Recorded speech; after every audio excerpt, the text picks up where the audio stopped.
Hey, everybody, and welcome back to another episode of Coco Bros. I'm Michael. I'm here with my brother Eli, and today we're continuing our discussion about the Mission Impossible movie franchise. And today we're talking about Ghost Protocol, Mission Impossible 4. This movie came out in 2011, and as always, our main man, Ethan Hunt, played by Tom Cruise, is back. We'll pick up a couple other players. We have Paula Patton. She's supporting role in the IMF crew. Simon Pegg comes back, but he's a field agent now. Jeremy Renner, who's making a brief, I guess not a brief, he's making an appearance in here. He joins our team. And then we have some other people with names I don't really know how to say. Josh Holloway, I can say that. Leah Seydoux, Michael Nyqvist, and Vladimir Mashkov. Anyways, a bunch of great people, right? But that's who's playing in our movie this time. Yeah, good cast. To give us a real brief summary of the movie, basically some as always, something's been stolen.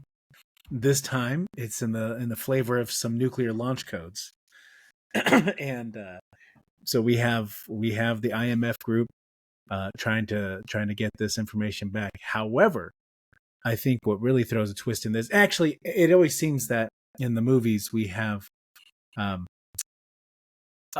outside of Mission Impossible 2, I think 1 and 3 so far, the tables have turned and people think that Ethan Hunt is the bad guy, right?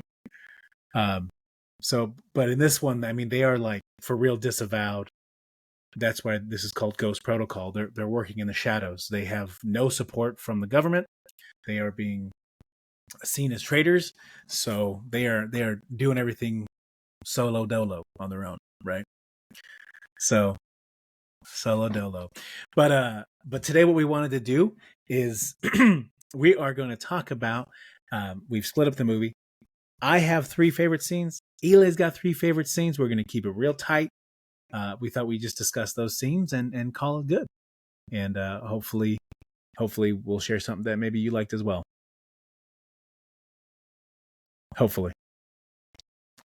So my first one is actually they're in the Kremlin, and Ethan Hunt, Tom Cruise, he's disguised as a Russian general. And if I remember correctly, actually Simon Pegg is with him, and he's just kind of like his assistant following him around.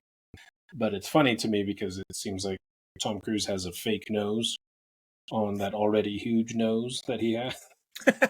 He's playing this guy, but it's funny because he's walking through there and he's got like gray hair and dressed up as a Russian general, and everybody believes it, and he just kind of waltzes his way in. And I'll come back to him, but these two, they're in the Kremlin and they are trying to find these launch codes, trying to find some microfilm, I think is what they're actually going after. But they end up in this hallway. And what they have is there's a guard down at the very end. They set up this silk screen looking thing with a camera on the back end of it. And what it does is it focuses on this vase or something at the back end of the hall. And they push this screen forward closer to the guy. But while they're doing it, Simon Pegg has this little sound projector in it. He has like this water drop. Michael, what does that sound like, buddy? It sounds like this. That's it. And the guard at the end, he hears it very faintly because it's just super quiet, no music or anything. But he hears the drop. Yeah. He's looking around, goes back to what he's doing, hears it again. But every time he looks around and looks away, like from the end of the hallway, they move the screen forward. And they're moving it forward, and that camera is focused on that vase back there, so it adjusts the depth perception. So every time the guard turns around and looks back down the hallway, it looks like it's the same. But they're trying to get closer and closer, and he just keeps, Simon Pegg keeps doing that water drop noise. Yeah. All the way until, there it is. All the way until they get down there to the end, they get to the room that they need to. And then all of a sudden things go haywire, they're kind of compromised because someone else is on their channel for their comms. And then they end up having to get out of there really quickly.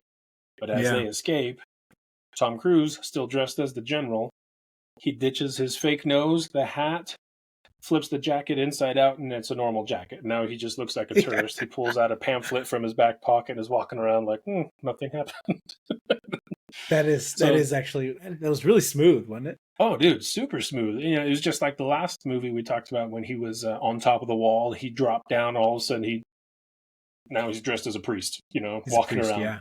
I do love the transitions there when he's ditching disguises. So those are my first two kind of wrapped up into one. And then my third one is later on in the movie. He's in Tom Cruise is fighting with Michael Nyqvist. What was his name in the movie? His character? Hendricks. Hendricks. Kurt Hendricks. Kurt Hendricks. I think he's in my ward at church. But anyway, so he's fighting with Nyqvist, but they're in one of those parking garages where it's like automated, where you pull in, you park, and this machine takes your car and takes it up to whatever level. So basically, when you come back, you have your ticket, and it's like a big vending machine. The machine goes up, grabs your car, brings it down to you. But they end up fighting on whatever tier of this thing. And right as right when they're fighting, Nyqvist goes off the edge, falls all the way down however many stories, and lands on top of a car. Why I think that's so cool, I don't know, but I do. Yeah, I think Homeboy had activated the whatever weapon, and he was just, hey, I'm going to get away from Tom Cruise. I'm jumping down. That's right. Yeah. You can't stop me. Nope. Oh, but this car can. Okay. But no, I thought that was pretty cool, just because I think, for one, I'm kind of fascinated by those parking garages, that type of structure, and just the technology that there is. I think they're kind of scary. Oh, I think they're kind of scary for sure. I think the first time I saw anything like it was on Tokyo Drift. Do you remember?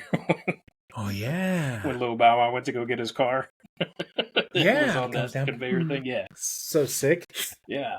So I think it's more or less. I'm fascinated by that parking garage, that type of thing, and so them fighting in there, I thought was pretty cool. I mean, it was a pretty sick fight scene anyway, but I think the setting itself is what did it for me. I thought that was pretty cool.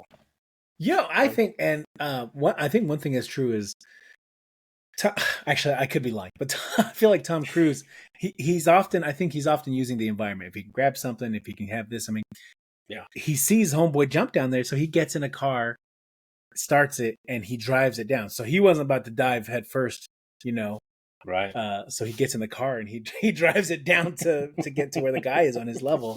I was like, dude, that's crazy. But imagine if those cars just fell. Wasn't there another movie?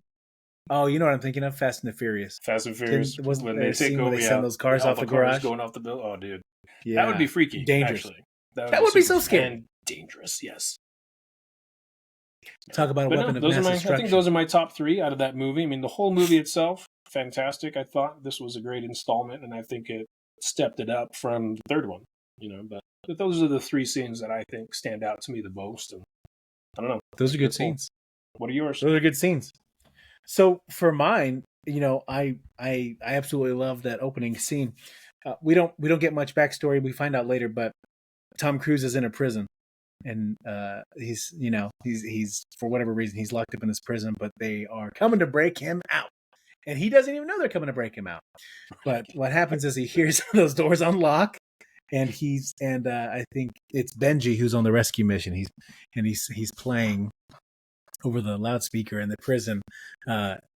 What is it? Ain't that a kick in the head by Dean Martin? That's what he's playing. If you remember, do you remember that? That's right. Yes. It's real jazzy. But I love it because it's very. He doesn't even know what's happening. He's not having to come out there and fight a bunch of people. But Benji's open up all the prison doors. Yeah. So all the prisoners are kind of wandering. They got guards freaking out and stuff, and he's just trying to make his way out. Yeah. But because he slowly sits up when he starts hearing the doors, right? Like he sits up almost surprised, like what is going on? Because all the prisoners like doors slowly unlock, and they're just everyone's like oh, sticking their head out. So they come out, and they're like sweet, right? Well, I think my favorite part about this was just one how casual Tom Cruise gets out of this prison, but also he's trying to get another prisoner out, and he's talking, looking at the camera, and he's telling Benji like, unlock these doors because I'm trying to get to someone. So funny. And Benji, and they're not actually communicating, but he knows Benji's watching him, or whoever's watching him, someone's helping him. So he's like looking at the camera, and Benji's on the other end going, "No, I'm not going to do that. No, fine, okay, fine, I'll do it." So I think it's a great opener. It's kind of lighthearted, but also pretty cool. I think he may punch a couple people, maybe, I don't know, but it's tight. It's tight, right? So, I'd say my next scene would be when they're in, I forgot what the place is called, Dubai. Wiz Khalifa. And they're staying in the Wiz Khalifa hotel, Burj Khalifa. And this is the tallest building in the world, right? But they're scheduled rendezvous, so they're here meeting in this place. And I'm trying to remember. I think for whatever reason, they have to get. Oh, it's because they had to hack the security system. Benji couldn't do it because of some layers of security. But he said, if I have physical access to the servers, yeah, I can do it. So how do they get up there? How do they get into the server room? Is Tom Cruise has to go out and scale the building, and he's got some climbing. Sweet gloves. More climbing. Yeah. More climbing, that's right. But unlike Mission Impossible 2, I enjoyed watching the climbing in this one.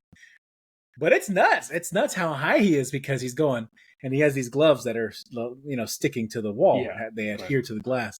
One of them malfunctions, and now he's got one glove. Anyways, it's so cool because he gets up there, and it is kind of nerve-wracking. The best part about this whole scene is when Homeboy's coming out. He's wrapped some line around him. I don't know what it was. And he just jumps out of the window, and he's running down the building. Mm-hmm. So tight.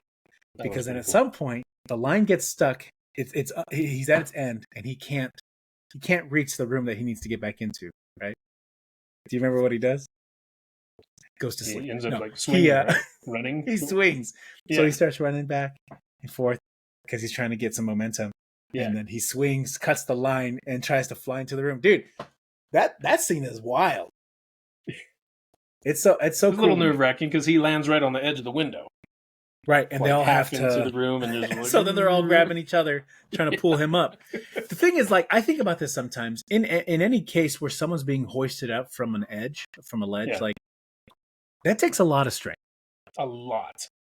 I don't blame Scar for dropping Mufasa because he was probably heavy anyways.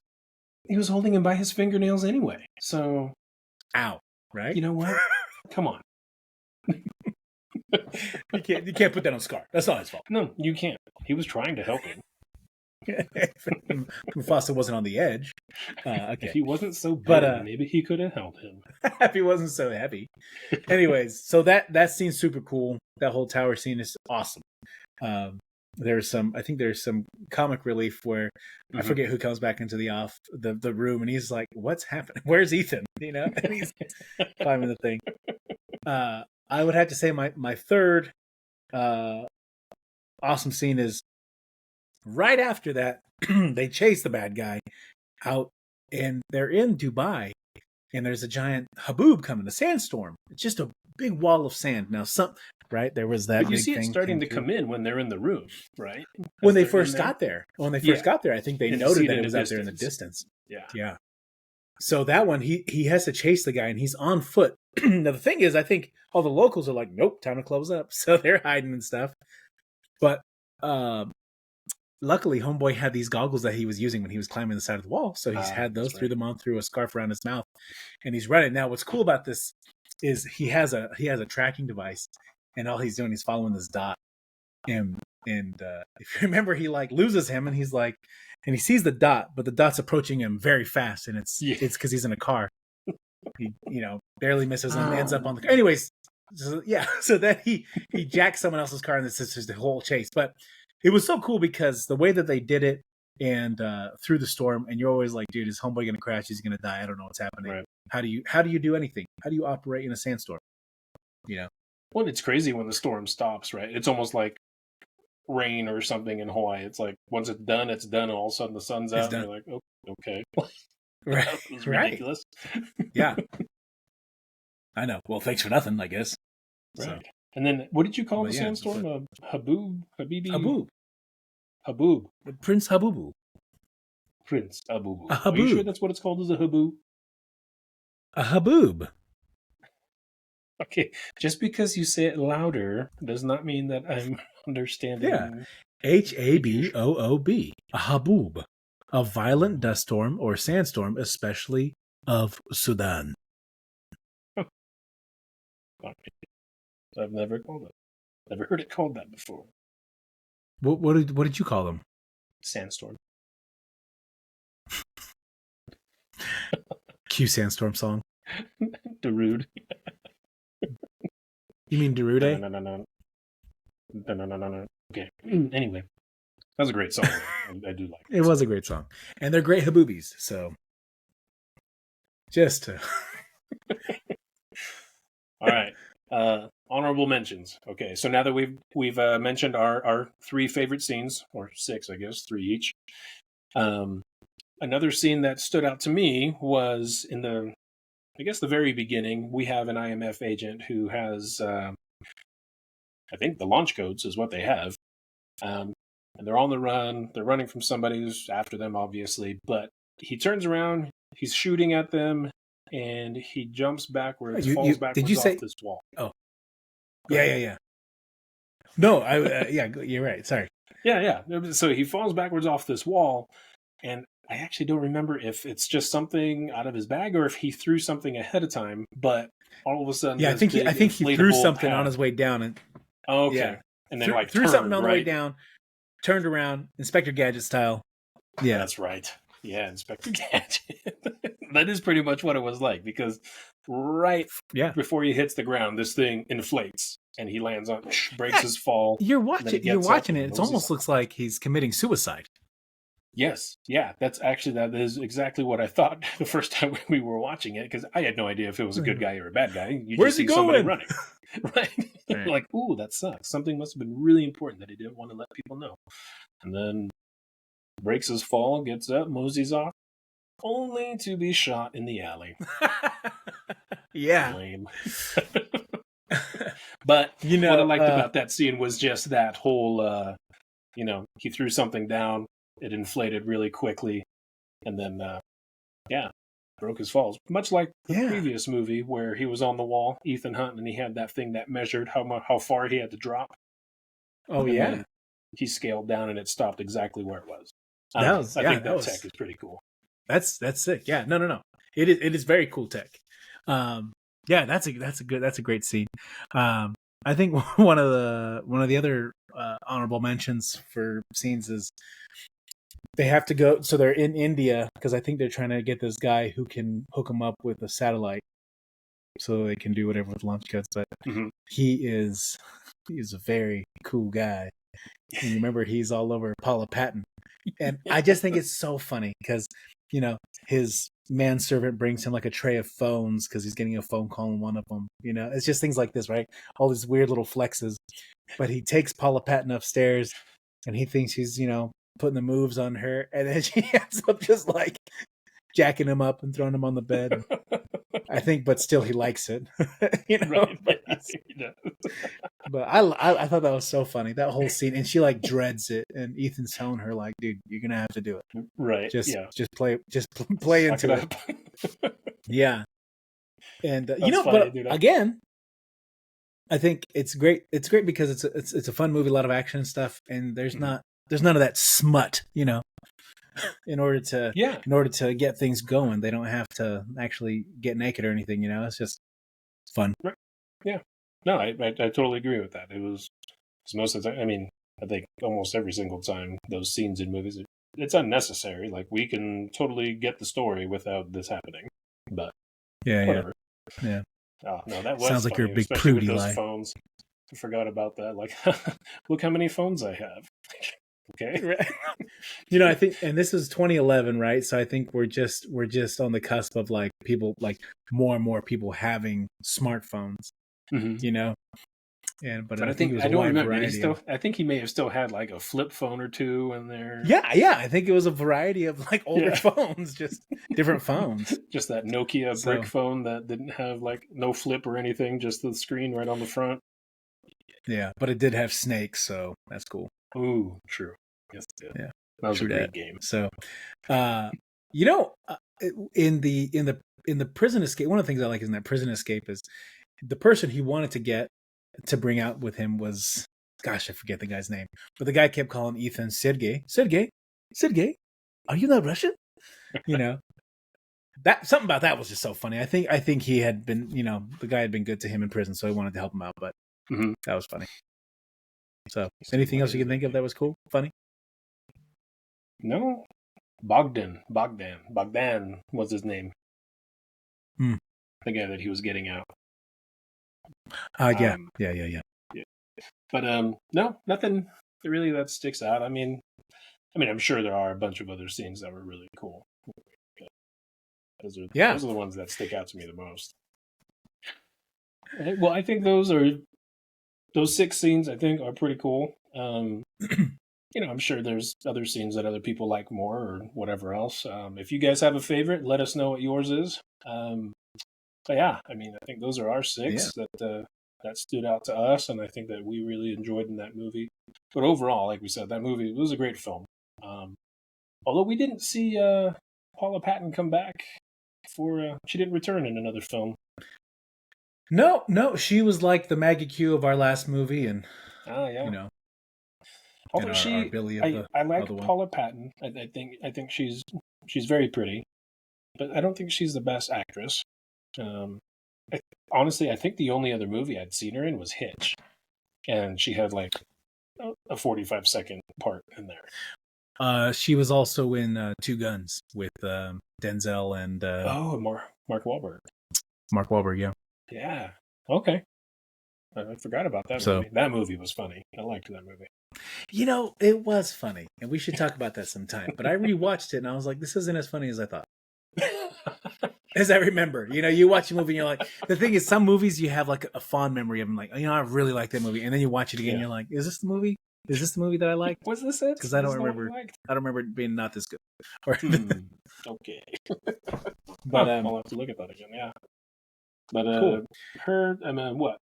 Jeremy Renner came back in the next one. Yeah, so which was cool. Which was really cool. I really liked that he came back. Yeah. And this is our 4th installment with Ving Rhames. Now, he wasn't a main character in the movie. No, he wasn't. And I was hoping to see him, but he was at the end. And boy keeps getting bigger in each film. Like, celebrity-wise, or? Popularity. Popularities. Yeah, he does. But what do you expect when you're that cool? Yeah. But I do think it's worth mentioning that we do see Ethan's wife, Julia Monahan. Yes. We do. It is revealed that they had to part ways because living the life of an IMF agent is just too dangerous. So she wasn't ready for that life, man. But that's right. So the same time we see Ving Rhames, they are in San Francisco, yeah? Yeah. And we're like, why are they there? It's because he's creeping out on his wife. Right. From a distance. I guess not wife anymore, and what's cool? This is kind of sappy, but to me, it's like it would kill me that he was there watching her, but she didn't know. Maybe it'd be more creepy than, anything, but but you could tell she senses and she looks and she sees him and gives them a wave and they go about their way. And I don't know, part of me is like, that would be hard. Oh, that hurts to keep me together. Right. That would be hard. But also, bro, like, you're rolling with some fine honeys, so get over it. Just joking. Some fine honeys who can't act well. So, but overall, I would say fantastic movie. Mm-hmm. I think after part 2, the third one was great. This one just gets better. What would you give this movie, Eli? I would actually give this one give it a 9.5. A 9.5? Where do we go from there, bro? What would you say? Well, I in my heart of hearts, I would say 10, but to be like, what's the word I'm looking for? Objective? Subjective? Which one is it? Submissive. Submissive, and go with the 9.5. Okay. Let's go with that. You know what? On second thought, I agree 100%. 9.5 all day. I knew it. So, you're just a follower. Yeah. I meant a 4. You spineless. You have no backbone. Yeah, no, dude, I love it. In fact, my kids, they always often ask, which one do you like the most, and I almost always say Ghost Protocol. I love this movie. You Yeah, know, I thought it was so 9.5 so far. I think it's the best, right, in the franchise. Like as you're so watching them, far. you're like, ooh, it keeps upping itself, one upping itself. So I think where we're at, I think it's deserving of a 9.5. Yeah, I agree. 9.5. Noise. Take it. Awesome. Yeah. If you're watching this, let us know what scenes you liked. If we missed any that were really good, and yeah, tell us what you think about Mission Impossible 4. Right on. So we will catch you guys next time for another Yep. episode of Coco Bros. Cool. Thanks for joining us. We'll see you guys. See ya.